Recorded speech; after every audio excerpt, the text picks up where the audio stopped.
Hi everyone, I hope you're doing good today. I'm having an okay day. I had a good day yesterday. I was a little surprised. I told Chris I felt like I had more energy than I had pre-cancer and I didn't even need a Ritalin. So I don't know what's going on, but my oncologist, needs a visit from me. I have questions. Why do I get symptoms for like 3 months and then a symptom that, you know, that's pretty bad? And then it goes away for 3 months. And then it comes back. I don't know. I don't know how these logistics work, but I'm interested in finding out. Anyway, in the meantime, I'm living, making the best of it and trying to make every day count. And that's all I can do, right? Should work on that bucket list a little bit more. Anyway, I wanted to start out. I got a card in the mail from a dear girl I just adore, Brianna. She's like a bonus niece for me. But she and her family were part of my congregation years ago, and she just got married. Congratulations, Brianna, again. Pretty. Hi there. You've taught me that bad times are only temporary and good things are always coming in our lives, sometimes when we least expect it. You've inspired me so often with your confidence and optimism, qualities that are deep and beautiful, a beautiful part of who you are. Oh, so sweet. Love you always and forever, Brianna. Thank you, dear. This will go up on my shelf with my other newest cards. I also have a little list of questions. These are questions that I found on the internet, groups and other things, and some of them are yours, but worded a little differently. So I thought maybe we'd do a little Q&A and talk a little bit more about my journey and my experience with cancer, because I think everyone's is a little different. I mean, no two cancers are exactly alike, even if it's the same diagnosis. Symptoms are different, longevities are different, and we can generalize it, but I don't know. Well, we're just going to go on with the questions and see. I actually didn't even read them all, so I just sort of gathered them. But all right, so the first question is, what was your biggest challenge since your diagnosis? I think, the chemo was challenging, the surgery was challenging, but I think dealing with the terminal diagnosis or not dealing with it, I think that is still the biggest challenge that I have, because it kind of felt like somebody deflated the balloon. I'm not saying hope was lost, but it certainly was downgraded, for sure. How do you cope with fear and uncertainty? Well, I think I just went through that in the last video. Uncertainty is not something that I really deal with, but fear, I think working on those negative thinking points from the previous video and using my notebooks, that kind of thing, I think that's a big help. The other thing is talk therapy, but I'm not in talk therapy right now. I did some anticipatory grief with a counselor, and I probably will do something like that again soon. But it's just a matter of maintenance at this point, as far as being honest with your feelings. That's so important, because people don't talk about these things. We need to normalize death just the way we do birth. It's not as happy, it's not as necessarily as joyous, but it is something that we need to embrace, because these are the facts. So in some ways I don't have uncertainty, but there's still there's still anxiety in there. Okay. What support systems have you found the most helpful? I think family and friends, for sure, because there are some that are very, very supportive. Not everyone, the ones that can't deal with loss, I understand, but I do have a lot of friends and family, and you, my YouTube family. I definitely get a lot from doing the videos because I've said it more than once. You're kind of my therapist, you know, and I appreciate all your comments. So keep those coming. What advice would you give someone who has received a terminal diagnosis? I think gathering up the support from friends and family is most important, but also educating yourself and finding support groups, because nobody, no matter how much your friends and family love you, they don't actually know what you're going through like someone else who has it. So studying, finding other people's stories, I think that's so important. And I think that's a great coping skill. How do you maintain a sense of normalcy in your daily life? Well, I think for me, it's a little bit different than other people with cancer who are in treatment.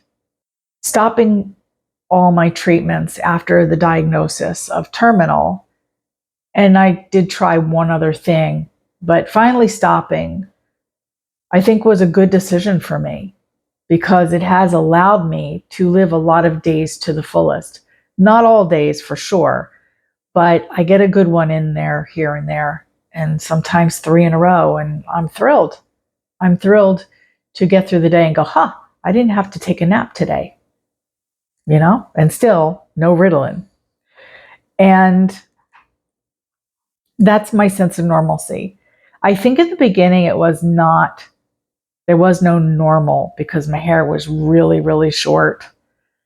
And my hair is usually longer than this. I'll pop up a picture. I'm going to give you a picture of me 2 years ago. And this is what I strive to see again. I mean, that's probably another year's worth of growth, but you know, I will feel, I like my hair, don't get me wrong, but it'd be a sense of normalcy to have my hair look like it did before, right? I mean, that's just one little thing, but you have to understand that nothing will be normal again, but I've done the best I can to live a normal life. And when I don't feel good, I just don't do things. You know, I have canceled lots of events. Cancer has cost me a lot thus far, and it will cost all of it at some point. But I can't worry about everything. There are days that I overthink things more than others, and that's where those books come in, you know? So the sense of normalcy is about balance, trying to do as much as you always have. No, not in quantity, but I mean the quality. You know, that if you used to have a habit of going to the movies every Friday night, trying to push it so that you can still go to the movies, or you change it to movies at home. Keeping as much habits and traditions in line as they were before really has helped me. What are some of the misconceptions about terminal illness that you'd like to address? I think something that I hadn't realized was if you have a terminal illness, that it doesn't mean you're leaving in 6 months. It doesn't always mean get ready. I mean, you should have your affairs in order for sure, but I don't think that you should count on every single thing the doctors say because they can be wrong. Once you get that diagnosis, it doesn't mean you're leaving in 6 months like I assumed. Low-grade cancers actually grow a lot slower, and so it has bought me some time. I'm about a year and a half probably since that diagnosis, and I'm still having some good days. And my bad days aren't like, they're bad enough that I don't want to work or can't work, but they're not so bad that I need to call hospice. Some people do have it like caught so late that they have less time than the doctors even thought. How do you approach end of life planning? Oh, that's a good question. I personally have a folder in my computer with everything Chris should know as far as who to call and what steps need to be done. Information as far as where paperwork might be, or the passwords to my major accounts. And I think when you get that done, and you should get that done right away, there's a sense of calm. There's like, okay, I feel like this is much better. The other thing was for me that I sold a lot of things, and I gave things away to friends and family, and I feel really my load is a lot lighter. And as time goes on, I'm still buying things, I'm still a consumer, but I'm mindful about what my purchases are.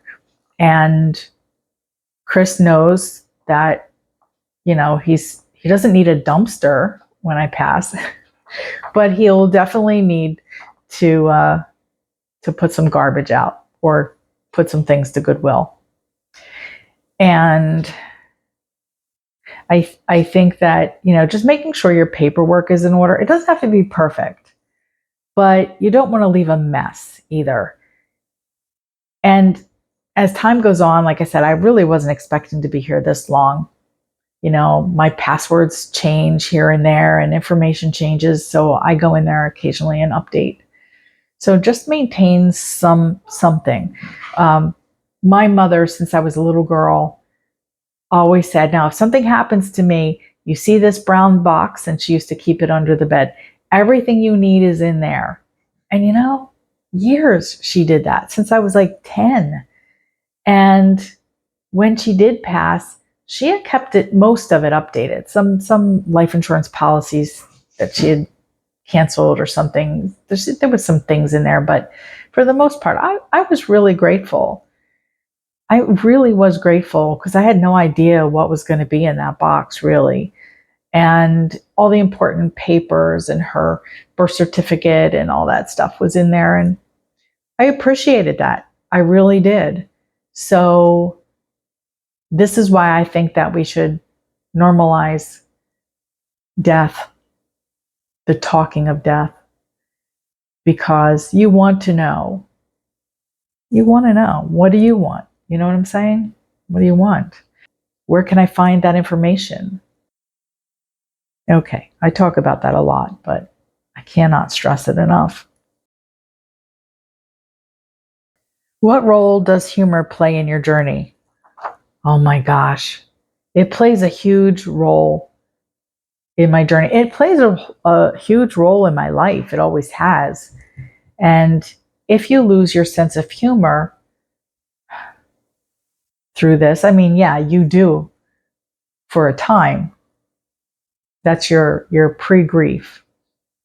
That's your realization that everything is going to change, and one day soon you're not going to be here.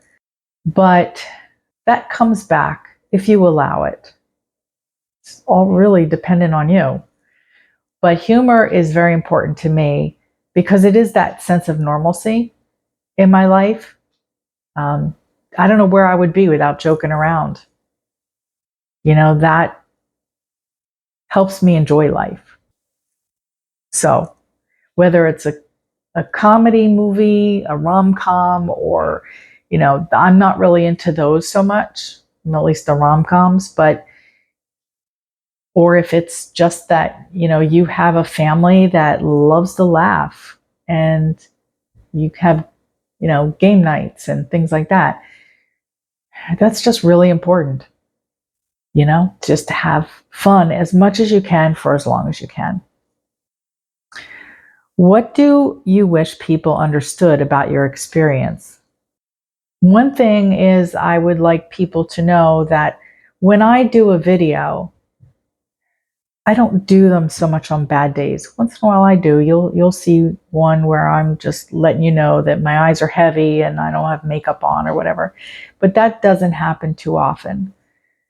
I like to time filming days on days I feel good, and sometimes I have to put it off. But I've been working on a little bit of a schedule to upload on Thursdays and Sundays with an occasional Tuesday. But if I can get that done, I feel accomplished. But I just want people to know that, yeah, I don't always look this great. you know, I have my days for sure, but I'm keeping it together. I think pushing yourself is important, until you can't push anymore. And so that's what I do. If something's a little too much pressure, then I'm not doing it. And that would include the volunteer work I was doing. It was too much pressure that if I didn't feel good on a Thursday morning, or if I didn't feel good enough to do the prep work for the class, I don't want to lay that on somebody else to cover for me. And now I know somebody is taking the class over, and hopefully everything is good. But, I guess I just want people to know that it's just I'm not always this active or communicative. Sometimes I just want to keep my head under the covers. And I think everybody's experience is a little different.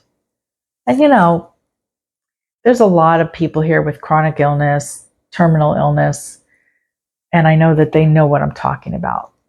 This journey is very unique to each individual, and I'm happy to be here to share mine. I think that's it. All right, fam.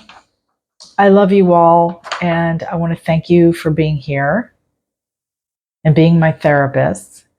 And please, if you are still here at the end, I appreciate it if you could, like and subscribe, of course. If you like my videos, make sure that little bell next to subscribe is black, and then you'll get alerts when my videos come out. But I want you to feel blessed as I do. And as we enter the gratitude season, counting your blessings is very important. All right? I'll see you in a few days. Love you. Bye.